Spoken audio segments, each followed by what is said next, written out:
everything started with a spiritual quest where I ended up in a shamanic ritual where I could feel the spirit of the Amazon rainforest calling me.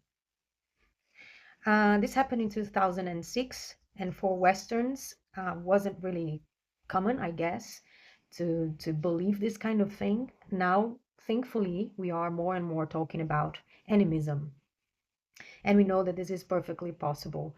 And then, on these terms, I would love to recall the wisdom of indigenous peoples that from all over the world that has been saying over and over again that we can communicate with the rest of nature. So this is what happened with me. The Amazon called me in, and I changed my life to follow her guidance and her quest to me. So I became an activist, as you can see. I worked for major organizations. Um, and I understood that once we feel the calling coming from the earth to do something about what's going on, we can manifest this in different ways. So I became a speaker and I put myself in great adventures in the Amazon and protests, and I started even coaching speakers and there are change makers, because I believe once we support one another, we increase the power of our impact in the world. So in England, I ended up in England studying holistic science thanks to an invitation of Satish Kumar. And this is my dear Professor Stephen Harding, a master in alchemy, in Gaia, in science, in deep ecology.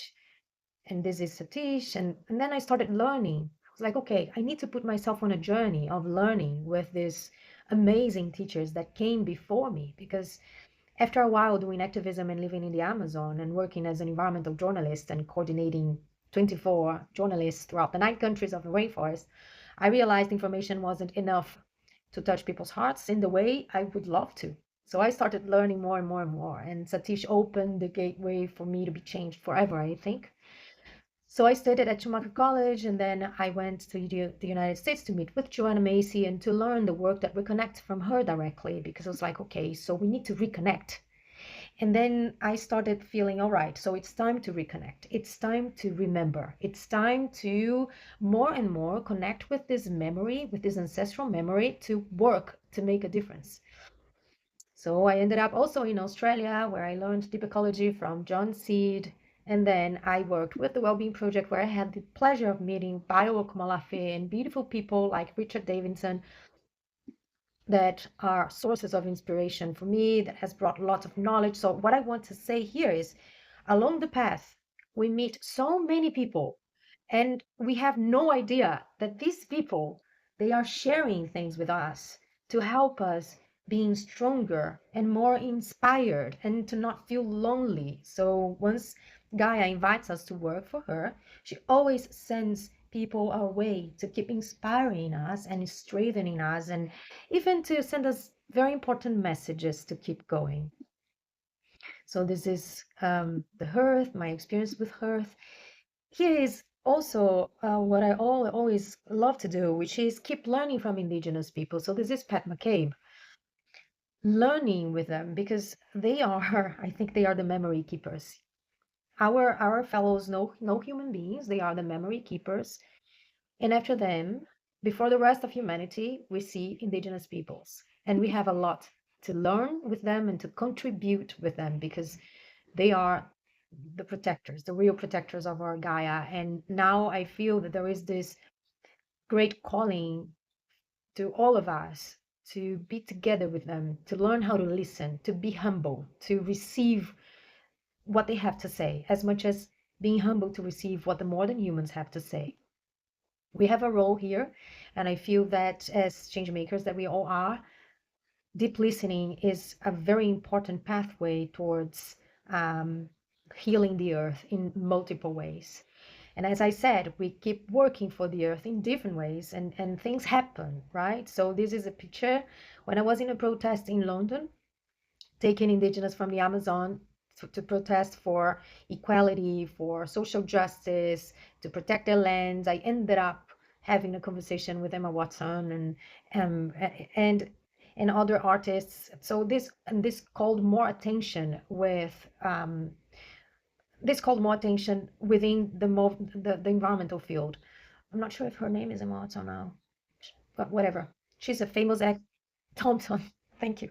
She's a famous actress and she helped raising awareness about the indigenous cause. And then, okay, so talks, and this is like talks at Schumacher College, talks in Brazil, and more talks at Schumacher, and then workshops in Australia, and then started taking people to the Amazon. Okay, so let's work on deep ecology. What can we do? What can I do? Okay, next step, Gaia, tell me. And then the next step was, okay, so you take people to the Amazon so they can experience the forest, the spirit of the rainforest. All right, let's do this. So along the journey, we do things that we could never imagine that we were capable of doing. And even doing, events, TEDx events and meeting celebrities and more celebrities. But in the end, you know what? I'm with her. I'm with Gaia. Gaia is the reason why I'm doing everything I'm doing. Um, and when I say Gaia, I mean, all right, who's Gaia? Gaia's all of us. We are Gaia. So I just would like to make sure now that you are seeing the right. Yes, you are seeing the right one. Yes, nice. So these are a little bit of pictures that I've taken when I started doing my project called Reconnecting with the Amazon Forest. So I started going to the Amazon and taking people to the Amazon. So right, okay, so I had to change my path, and this is also part of the journey, changing the route, but doing the same thing, working for the same reason, protecting Gaia, supporting humanity, thinking about the future ones, humans and non-humans, right? So once we feel it's time to change, I would like to invite everybody to be flexible to this idea. So what I did, okay, so no more the environmentalism as the way I was doing, investigative journalism in the Amazon, coordinating journalists, no more of that. All right, so let's do this project and let's take people to the Amazon so they can experience the forest through the lens of deep ecology and from a deep sense of belonging.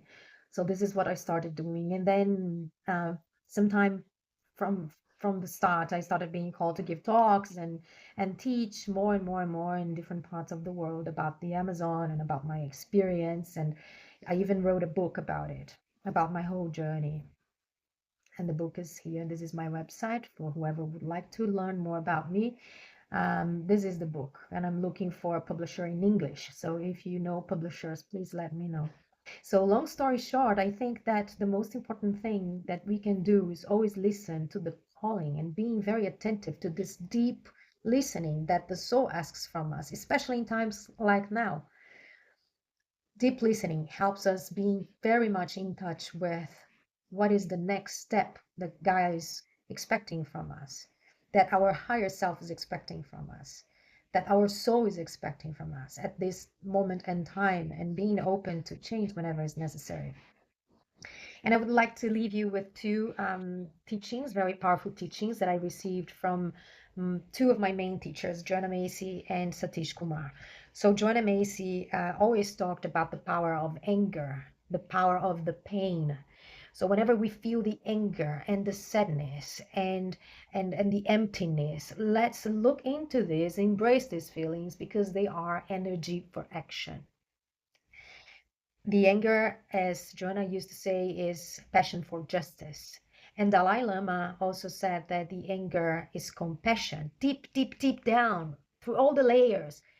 Anger is compassion. We feel angry about things that we feel compassionate for. We feel angry about things that we have a strong sense of justice for. And then the other sentence that came from Satish, I was in a conversation with Satish this morning, and Satish said the best way to move forward, best way to engage people, to teach, to inspire is acting, being the example. And then he brought the sentence from Gandhi. He said, do you want your movement to grow?